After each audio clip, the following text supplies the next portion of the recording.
Scary Afghanistan. This editorial warns of Afghanistan's worsening crisis. Afghanistan is in a crisis, and the illusion of relative stability has disappeared. In a crisis signals a state of emergency.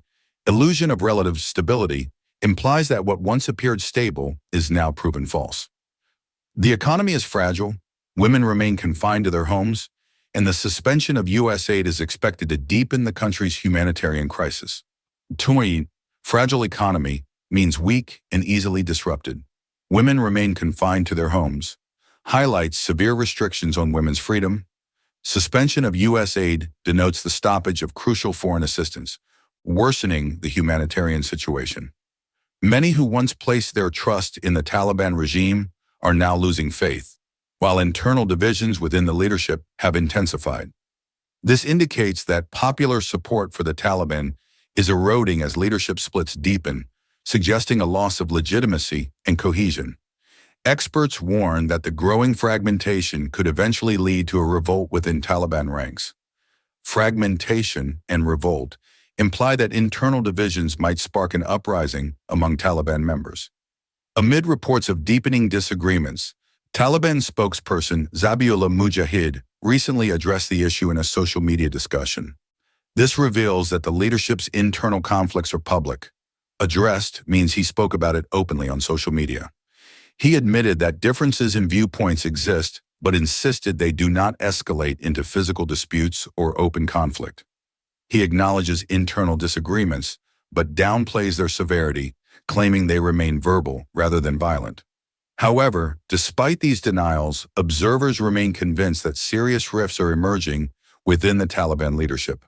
This contrast indicates that outside analysts believe the situation is more dangerous than the spokesperson admits. The Taliban have never been a fully cohesive organization. Although predominantly composed of Pakhtuns, they remain divided along ethnic, regional, and tribal lines. This explains that even though the Taliban are mostly from one ethnic group, internal divisions persist along other social and geographic lines. Internal disagreements also extend to key policy issues, such as girls' education and engaging more constructively with the international community. This highlights that there is no consensus even on crucial matters like education and foreign relations. Perspectives from within Afghanistan, particularly those close to Mullah Hibatullah, suggest that the Taliban leader remains firm in his views as the guardian of the group's ideological and political legacy, rooted in tribal conservatism. Guardian of the group's ideological and political legacy implies that the leader is seen as the keeper of traditional conservative values. Tribal conservatism emphasizes his commitment to preserving tribal norms. He is willing to sacrifice the economy, social cohesion, and even his allies rather than compromise on his principles. This indicates that he prioritizes his ideological stance over practical concerns, even if it harms the country. Though the Taliban regime has not responded to the suspension of U.S. aid to Afghanistan, it might be seen as a blessing in disguise for Mullah Hibatullah and his like-minded associates. Blessing in disguise suggests that the loss of aid could be used to justify or reinforce a hardline stance. It implies that the regime might welcome this setback to consolidate power. He has been contemplating closing down international NGOs in the country. This suggests that the leader may use the aid suspension as a pretext to restrict non-governmental organizations, further isolating Afghanistan from global support. The Taliban regime is not capable of maintaining the health and social sectors, which are heavily reliant on foreign funding. This criticizes the regime's inability to manage essential services without external assistance. For instance, the Taliban have restricted the delivery of polio vaccines to mosques and village centers, no longer allowing door-to-door vaccination. This example illustrates how essential health services are being compromised, with vaccination campaigns being limited to specific locations, reducing their reach. An increasing number of Taliban members believe their leader is exceeding his authority. This signals growing dissent within the ranks, with members feeling that the leader is overstepping his bounds. If the international community does not come up with alternative plans, or if the Taliban themselves do not take measures to improve the economy and generate finances for the health sector, the situation may worsen. This predicts that without external intervention or internal reforms, conditions will deteriorate further. Pakistan's posture towards the Taliban regime is also not favorable, primarily due to the TTP, which uses Afghan soil for terrorism against Pakistan. This introduces regional dynamics. Pakistan is critical of the Taliban partly because of the Tehrik-e-Taliban Pakistan's activities, which use Afghanistan as a base to threaten Pakistan. The Taliban have not extended their support to Pakistan in controlling this group. This notes that the Taliban's lack of cooperation with Pakistan on security matters exacerbates regional tensions. In response, Pakistan is using Afghan refugees as a punitive tool to put pressure on the Taliban, beginning with their removal from the federal capital and eventually from the country. This explains that Pakistan is expelling Afghan refugees as a form of political pressure, an action intended to punish the Taliban. Although the Taliban have condemned Pakistan's initiative to expel Afghan refugees, they are not taking their rehabilitation and settlement seriously as they perceive the majority of the refugees to be anti-Taliban. This suggests that while the Taliban verbally oppose the expulsions, in practice they view the refugees with suspicion, reinforcing their own policies against dissent. It is uncertain whether Pakistan's decision to expel the Afghans will force the Taliban to cooperate against the TTP. However, the return of the refugees will undoubtedly add to Afghanistan's miseries. The uncertainty reflects the complex interplay of regional politics. Add to Afghanistan's miseries implies that repatriation will worsen the country's hardships. Mullah Akhundzada has strengthened his grip on power through various measures, notably by establishing ulama councils in every province. Strengthened his grip on power means he has consolidated control. Ulama councils are groups of religious scholars appointed to monitor and advise, functioning as loyal enforcers of his authority. These councils serve as his eyes and ears, functioning like a nationwide neighborhood watch of loyal clerics who monitor and report any violations among Taliban officials. The simile neighborhood watch indicates that these councils act as constant grassroots surveillance, ensuring strict adherence to his rules.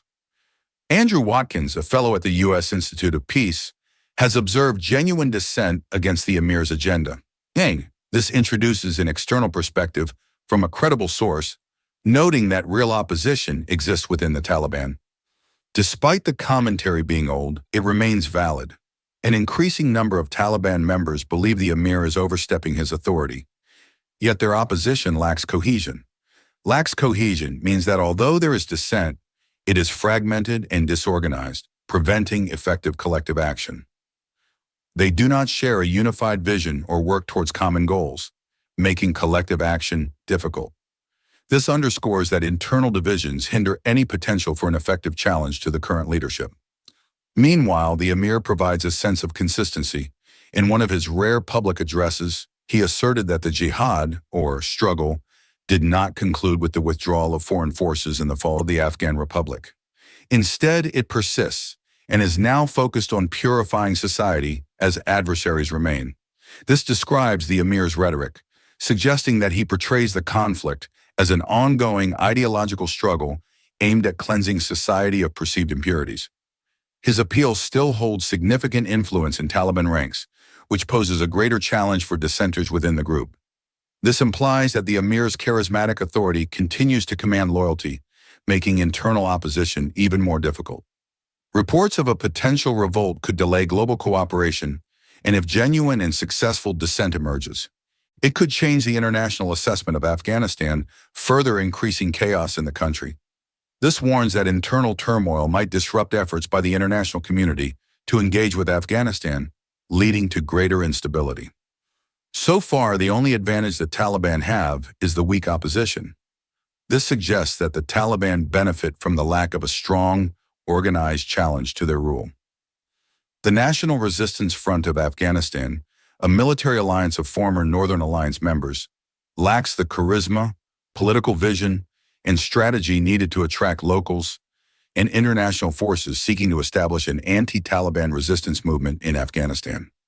This sentence critiques the principal opposition group, highlighting its inability to galvanize support due to a lack of leadership qualities. In this context, the possibility of engaging dissenters within the Taliban regime cannot be ruled out.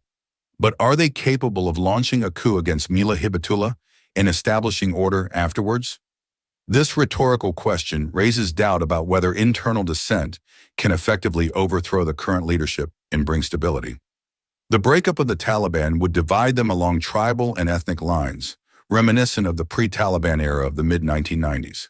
Reminiscent of indicates that such a breakup would mirror historical divisions. The mid-1990s period is noted for its fragmentation, suggesting a return to past conflicts. This is a scary scenario for Afghans, Pakistan, and all other neighbors, and it has even become a threat to international security. Scary scenario underscores the severity of the potential consequences. It implies that regional and global security could be jeopardized by internal Taliban conflicts. Afghans can help themselves by finding ways to achieve a peaceful transition, which can force the Taliban to amend their policies. This advocates for internal, nonviolent change. Peaceful transition suggests a gradual shift in power without conflict. The problem with the anti-Taliban resistance in society, the diaspora, and the intellectual elite is that they look to the West for political, moral, and military support. This criticizes the opposition's dependency on external help, implying that reliance on Western support weakens the potential for an indigenous movement. They have had limited capacity to evolve into an indigenous, peaceful movement due to the past 55 years of turmoil and external interventions. Indigenous means homegrown. The sentence argues that decades of instability and foreign interference have hindered the development of a local, sustainable resistance. This internal weakness makes them politically vulnerable, leading them to seek inspiration from external sources. Political vulnerability here suggests that the lack of local cohesion forces opposition groups to depend on outside influences. They idealize and associate themselves with rights movements in Pakistan, such as the Pashtun Tahaffuz movement, and are enamored of figures like Manzoor Pashtun and Ali Wazir. Idealize means to view as perfect. Enamored means deeply admiring. This suggests that the opposition finds hope in other movements, in charismatic leaders, despite its own fragmentation. The writer is a security analyst. This attribution establishes the author's expertise in security matters. Published in Dawn, February 23, 2025.